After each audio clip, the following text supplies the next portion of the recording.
इतिहास में बहुत से महान राजा हुए हैं, लेकिन महाराणा प्रताप का शौर्य और पराक्रम वर्तमान में भी अमर है। फिर वो उनका बचपन रहा हो या उनकी जवानी। महाराणा प्रताप का जन्म 9 मई 1540 को राजस्थान के कुंभलगढ़ में हुआ था। इनकी माता जयवंताबाई और पिता महाराणा उदय सिंह थे। इनके बचपन का नाम कीका था, जो कि इन्हें भील समुदाय से मिला था। इनका बचपन भील समुदाय के साथ ही गुजरा था, जहां इन्होंने तीरंदाजी, भाला चलाना और घुड़सवारी जैसी युद्ध कलाएं सीखी। महाराणा प्रताप के बचपन का आरंभ ही योद्धा के रूप में हुआ था, जिसने उन्हें अपनी मातृभूमि की रक्षा के लिए प्रेरित किया।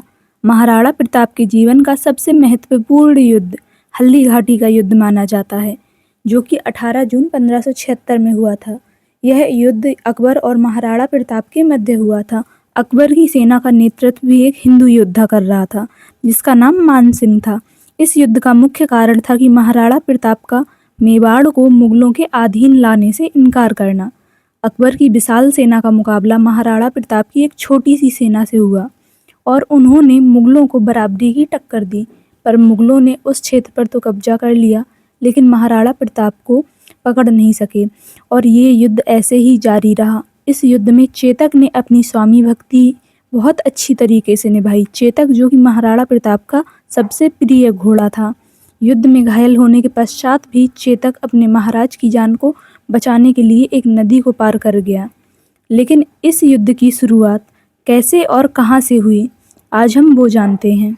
1542 में हुमायूं के बेटे अकबर का जन्म होता है। सिर्फ 13 वर्ष की आयु में अकबर को 1556 में ही दिल्ली की गद्दी पर बिठा दिया जाता है। क्योंकि अकबर बहुत छोटा था, इसलिए उसकी शक्ति बैरम खां के पास थी, लेकिन जल्द ही उसने अपनी सारी शक्तियां वापस लीं और 1562 में मालवा के शासक बाज बहादुर को सारंगपुर की लड़ाई में हराकर मुगल साम्राज्य को फैलाना शुरू कर दिया। अब उसकी नज़र राजस्थान पर थी, क्योंकि उस समय राजस्थान में राजपूतों के शौर्य और वीरता के आगे कोई भी नहीं टिक पाता था। इसलिए अकबर चाहता था कि वे उसके सामने झुक जाएं। इसके लिए उसने बहुत सी संधियां, विवाह और युद्ध सब अपनाया और धीरे धीरे संबंधों को बढ़ाकर उसने कई राजपूत रियासतों को अपने अधीन कर लिया। आमेर के राजा भारमल ने अपनी बेटी हरखाबाई, जिसे जोधाबाई के नाम से भी जाना जाता है, उसका विवाह अकबर से करा दिया। धीरे धीरे राजस्थान के सारे राज्य अकबर के अधीन हो गए, लेकिन तब भी मेवाड़ चट्टान की तरह अकबर के सामने खड़ा रहा। इसलिए अकबर ने मेवाड़ के खिलाफ घेराबंदी की योजना बनाई।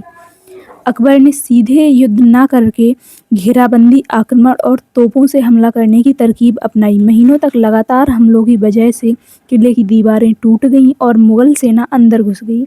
लेकिन शौर्य और वीरता से भरे राजपूतों ने हार नहीं मानी और जमकर युद्ध लड़ा।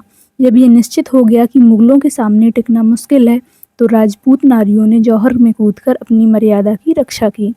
मुगलों ने किले पर कब्जा करने के बाद बदले की भावना से लगभग 35 से 40 हजार निर्दोष हिंदुओं की हत्या कर दी। इस क्रूरता ने अकबर की छवि पर सबसे बड़ा दाग लगाया। चित्तौड़ के किले पर अकबर का कब्जा हो जाने के कारण राणा उदय सिंह को चित्तौड़ को छोड़कर गौंगुदा में आश्रय लेना पड़ा। लेकिन प्रताप वहीं रहकर मुगलों से लड़ना चाहते थे, पर बड़ों के कहने पर उन्होंने भी किला छोड़ दिया। गौंगुदा में रहकर राणा उदय सिंह ने उदयपुर शहर की स्थापना की और वहीं से अपना शासन चलाया।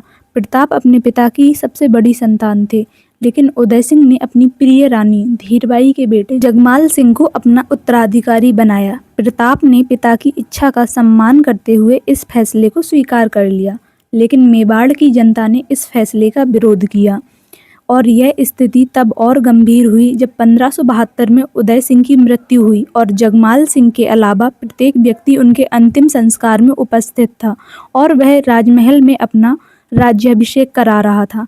उसके इस बर्ताव ने प्रजा और सामंतों को और अधिक आक्रोशित कर दिया। सबकी नज़र में प्रताप ही उचित उत्तराधिकारी थे, इसलिए प्रजा व सामंतों ने जगमाल को राजगद्दी से हटाकर प्रताप को राजा बनाया। राजपूतों में राजा को राणा कहते थे। इस वजह से प्रताप अब महाराणा प्रताप बन चुके थे। राजा बनने के पश्चात महाराणा प्रताप की पहली शपथ यही थी कि जब तक वो मेवाड़ को मुगलों से आज़ाद नहीं करा लेते, वे राजमहल में वास नहीं करेंगे। अब महाराणा प्रताप अपनी सेना को फिर से तैयार कर रहे थे मुगलों से युद्ध के लिए। जब अकबर को ये पता चला तो उसने महाराणा से संधि के लिए प्रस्ताव भेजे।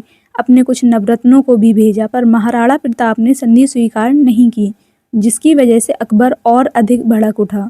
वहीं दूसरी ओर महाराणा प्रताप के दो भाई जगमाल सिंह और शक्ति सिंह मुगलों से मिल चुके थे। अकबर ने मानसिंह के मार्गदर्शन में एक बहुत बड़ी सेना तैयार की, जिसमें 10,000 सैनिक, सैकड़ों हाथी, घुड़सवार, तीरंदाज आदि थे, और महाराणा प्रताप की सेना में केवल 3,000 घुड़सवार और 400 भील तीरंदाज थे, जो कि मुगलों की सेना से लगभग 4 गुना छोटी थी। लेकिन वीरता और पराक्रम में महाराणा प्रताप की सेना का कोई मुकाबला नहीं था। महाराणा प्रताप ने मुगल सेना की तादाद ज़्यादा होने के कारण उसे हल्दी घाटी के दर्रे में घेरने की योजना बनाई। अपनी पीली रंग की मिट्टी होने के कारण इस घाटी का नाम हल्दी घाटी पड़ा। 18 जून 1576 की सुबह अचानक से शिविरों में हलचल प्रारंभ हुई। महाराणा प्रताप ने अपनी सेना को 2 हिस्सों में बांट दिया।